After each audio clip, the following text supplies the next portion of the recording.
ada gitu. Nah, inilah yang kemudian kita paling tidak strateginya adalah bertahan paling tidak supaya kita mampu tetap menjadi bangsa dan negara. Karena kita tahu bahwa negara dan bangsa itu pernah ada di dalam lintasan sejarah. Ada satu negara rontok menjadi negara kecil, bahkan lebih dari 11 negara. Contoh Yugoslavia saja itu dari satu negara menjadi sekitar 11 sampai negara yang paling kecil itu namanya Montenegro. Kebetulan saya juga pernah ke situ. Nyebrang dari Itali, tinggal nyebrang laut ke Montenegro. Kecil, kemudian Uni Soviet kita tahu rontok meskipun sekarang Federasi Rusia masih tersisa dan memiliki wilayah paling luas di dunia, tetapi dulunya juga terdiri dari. Nah, sekarang kita lihat seperti itu. Ada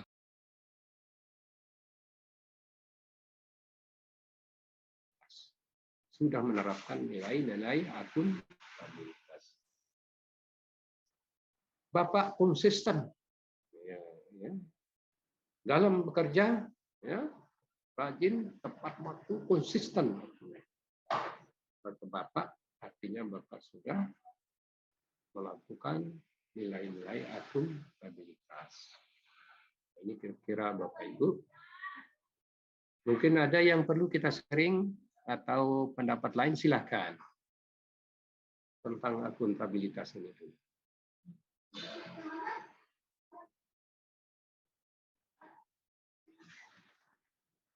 Oke, Bapak Ibu. Kalau tidak ada, kita lanjut. Iya, Pak. Kita lanjut, ya? Iya, Pak. Kita lanjut atau ada yang perlu kita diskusikan? Sebentar.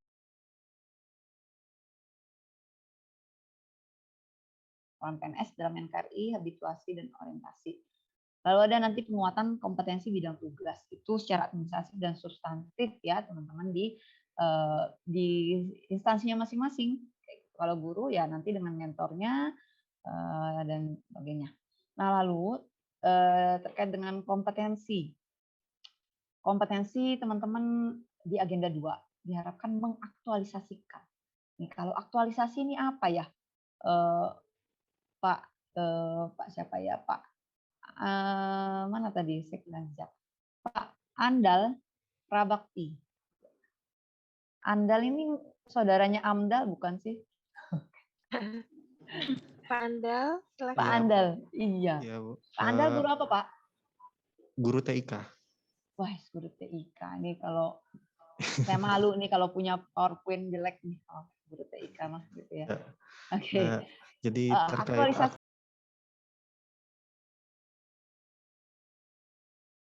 Itu terjadi berawal dari ketidakjujuran begitu.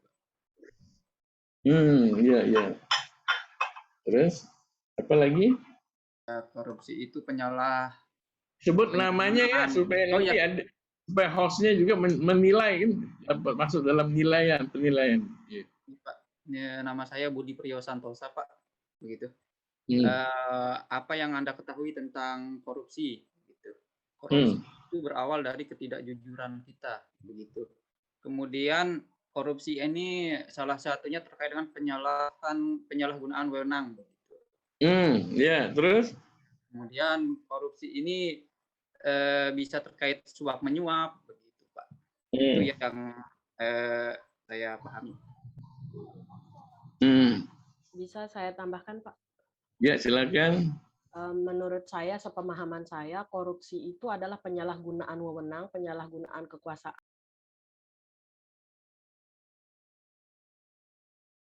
Ya, dan persatuan kesatuan ya, yang terpenting dan memiliki semangat kebangsaan negara di atas kepentingan golongan. Lalu menunjukkan sikap rela berkorban demi kepentingan bangsa dan negara. Jangan sampai Anda lewat bekerja dianggap itu pengorbanan. Kalau ada hal yang meminta orang tak tolong itu juga pengorbanan. Ini belajar ini adalah di agenda 2 ini juga seperti ini. bagaimana Anda bisa memahami peran Pancasila dalam membentukkan nasionalisme dan ASN sampai kepada menganalisis dampak apabila tidak mengaplikasikan nilai nasional Pancasila dalam pelaksanaan tugasnya.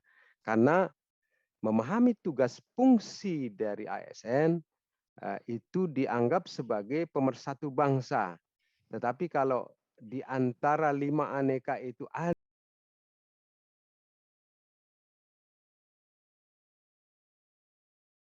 sudah selesai kita bahas. Sekarang masuk agenda 2, dan agenda 2 sudah pelajari modul. Sekarang hari ini adalah pendalaman. Kita akan dalami 3 di antara aneka yang ada. Aneka 5 ya. Sekarang nasionalisme dulu. Nasionalisme ini bertujuan untuk membangun kepedulian dan komitmen untuk mampu mengaktualisasikan Pancasila sebagai nilai-nilai dasar nasionalisme dalam pelaksanaan tugas jabatan. Jadi harus paham bahwa Pancasila itu adalah dasar falsafah hidup, ideologi bangsa Indonesia.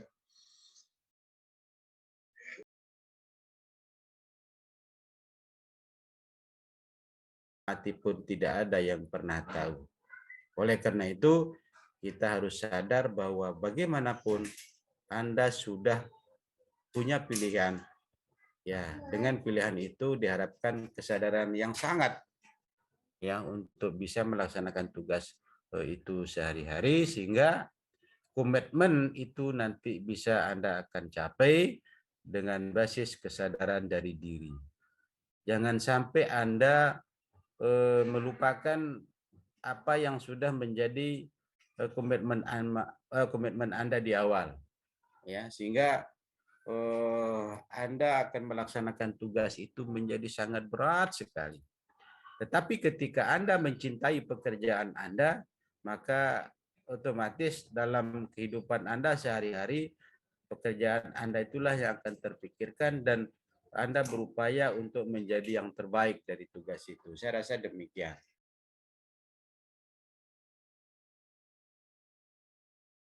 Apa satu? Terima gaji? Hanya 80%, Pak. Terima gaji 80%. Yang kedua? Bisa jadi PNS atau enggak kalau CPNS? Masih belum. Dari segi kewajibannya mungkin, Pak. Apa kewajibannya sama kok? Apa bedanya? CPNS belum tentu jadi PNS, Pak. Iya, memang belum tentu. Makanya kenapa? Apa sebabnya? Karena belum mendapatkan SK tetap. Belum ya, makanya. Tetap CPNS. Iya. Makanya kenapa bisa tidak mendapat SK tetap itu? Harus jadi memenuhi. Harus ikut latsar dulu, Pak. Kalau udah lulus latsarnya baru. Ya, kalau enggak memenuhi itu berarti belum bisa. Masih belum, masih ada 2 langkah itu. Apa setelah latsar apa? Setelah dapat sertifikat? Setelah dapat sertifikat apa lagi?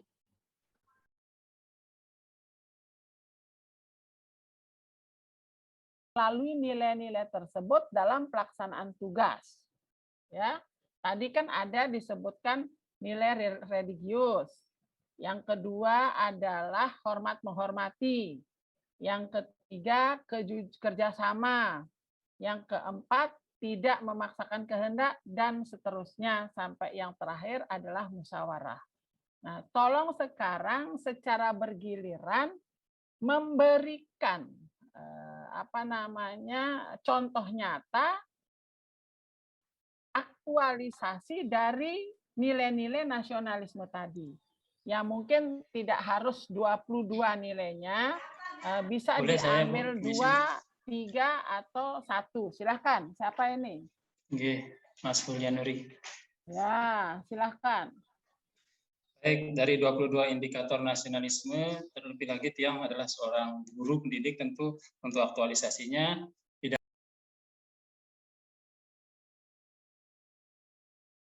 akan menjalankan tanggung jawab pelayanan publik ya.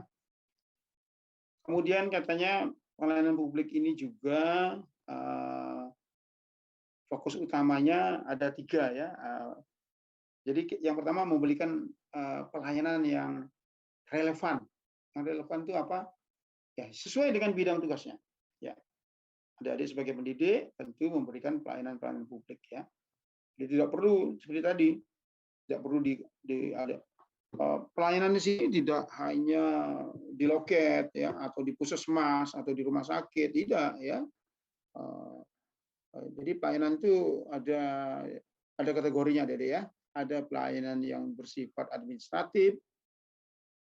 Kalau yang administratif itu apa kira-kira pelayanannya, Dede? Ada yang bisa memberikan komentar? Pelayanan administratif itu apa? Pelayanan pajak, Pak. KTP. Contohnya.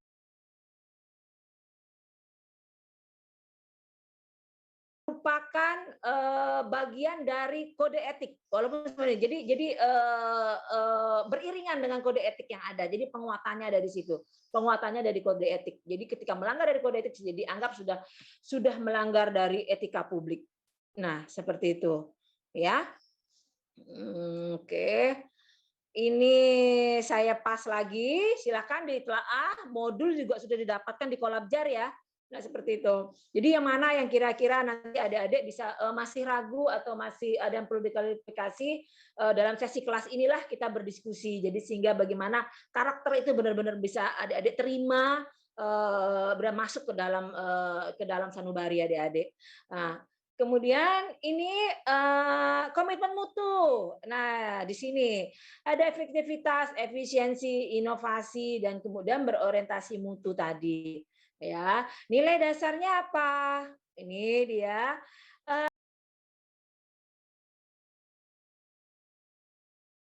Teman bisa cek deh. Nah, sampai sini ada yang ingin ditanyakan dulu sebelum kita melanjut ke materi berikutnya, nasionalisme. Atau nanti aja ya? Ya, karena kayaknya cepat sekali waktunya tadi memang. Habis ini teman-teman apa yang dikerjakan? Maksud saya nggak ada pelajaran lagi kan? Nggak ada ya? Artinya telat sedikit nggak apa-apa. Nah, nanti kita diskusi terakhir aja. Selanjutnya adalah ini apa? Nasionalisme. Hasil yang diharapkan adalah peserta mampu mengaktualisasikan Pancasila sebagai nilai-nilai dasar nasionalisme dalam pelaksanaan tugas jabatannya.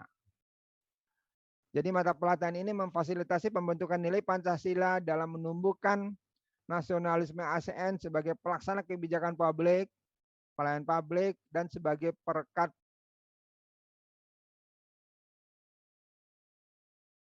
kira-kira. Ada yang bisa bantu jawab?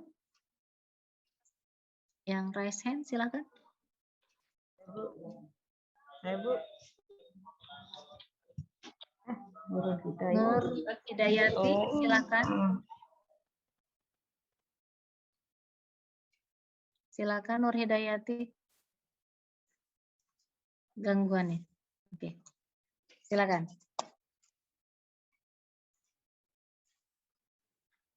Nur Hidayati masih di mute? Mohon maaf Bu, minta izinnya Bu untuk sedikit memaparkan. Mungkin masih tingginya angka kemiskinan dan sebagainya ini karena mungkin pemanfaatan dari kekayaan alam kita yang belum maksimal yang dilakukan oleh pemerintah. Mungkin seperti itu yang membuat serta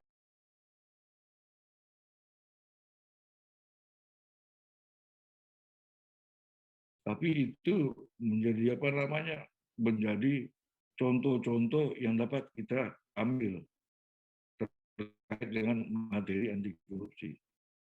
Bahwa korupsi ini, orang korupsi itu pasti berpikir tentang bagaimana cara menghilangkan bukti atau mengamankan buktinya. Karena mereka ingin agar orang tidak tahu bahwa mereka melakukan berlaku korupsi atau mereka sudah melakukan korupsi. Makanya kenapa dilakukan orang cerdas, dia bisa nilai bukti-bukti, sudah ada buktinya, sudah enggak, lengkap ini. Coba lihat orang-orang korupsi yang nggak tahu.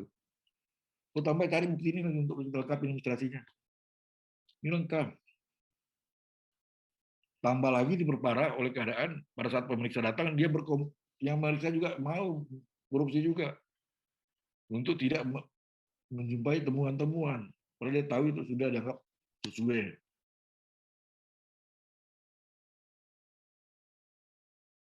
Apa yang sudah Anda putuskan di dalam melaksanakan tindakan atau mengambil strategi di proses pembelajaran sebenarnya Anda sudah menjadi pelaku. Belum lagi ketika Anda berpegang pada sebuah kebijakan, katakanlah kebijakan-kebijakan di dalam melaksanakan tugas-tugas sebagai guru yang bersumber dari kebijakan pemerintah di pusat maupun sampai kebijakan pemerintah daerah, Anda sudah melaksanakan kebijakan-kebijakan yang sesuai dengan apa tugas dan fungsi Anda selaku guru misalnya.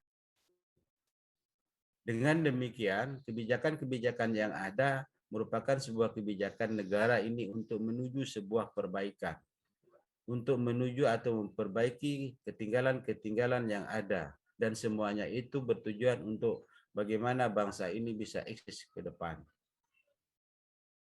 Oleh karena itu,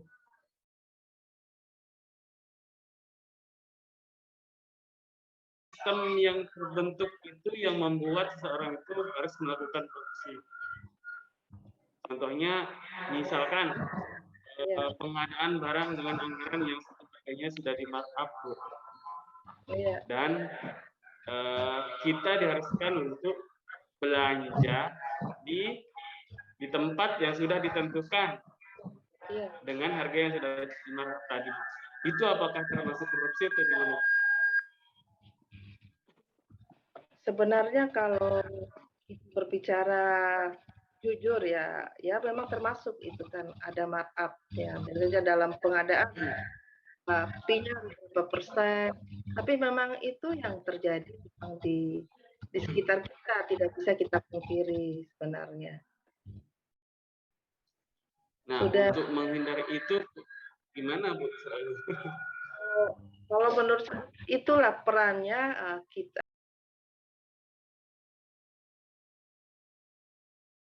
Kesehatan tentu ada norma-norma yang juga harus dilakukan gitu. Dengan guru juga seperti itu, tenaga teknis juga seperti itu. Ada nilai-nilai yang harus dilakukan ketika kita melakukan pelayanan kepada masyarakat gitu ya. Tentu dengan cara sesuai dengan tugas dan fungsi kita. Tugas kita melayani masyarakat. Gitu. Kemudian ada pengertian lain terkait dengan etika ya, teman-teman. Menurut ini Kamus Besar Bahasa Indonesia ada 3 pengertian ya, itu ya. Ilmu tentang apa yang baik dan yang buruk, tentang hak dan kewajiban sosial. Ada kumpulan azas atau nilai yang berkenaan dengan akhlak. Kemudian ada nilai mengenai benar dan salah yang dianut masyarakat gitu ya. Pengertian lain dari etika Sumaryono ini. Etika ada studi tentang kebenaran dan ketidakbenaran berdasarkan kodrat manusia yang diwujudkan melalui kehendak manusia dalam perbuatan.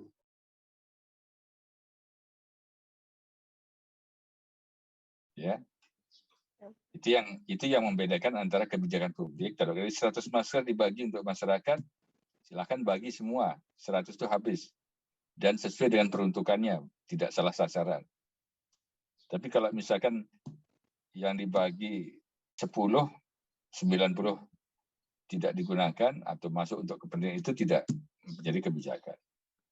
Jangankan 10, 90, 50 atau 90, 10 pun juga itu bukan menjadi kebijakan. Karena sudah menyimpang dari ketentuan yang ada. Apakah kita melanggar kode etik? Melanggar etika? Misalkan tidak sebagai pelaksana kebijakan publik? Tidak. Kita tidak akan melanggar etika karena sudah menyimpang dia. Ya. Nah, jangan sampai kalian juga melakukan penyimpangan.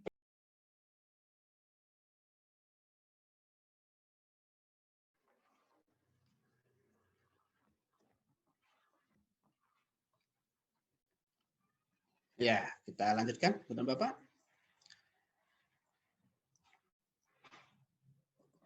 Jadi ini materi kita pada agenda 2 yang kedua, etika publik. Ibu dan Bapak, etika publik ini sebetulnya lebih banyak berkaitan dengan perbuatan yang dilakukan oleh manusia. Jadi namanya etika itu sebetulnya ada pada manusia. Tidak pernah kita dengar ada etika pada selain manusia, ya. Tidak ada etika pada selain manusia. Yang berkaitan dengan etika itu adalah perbuatan yang dilakukan oleh manusia. Kemudian sumber dari etika itu adalah akal pikir.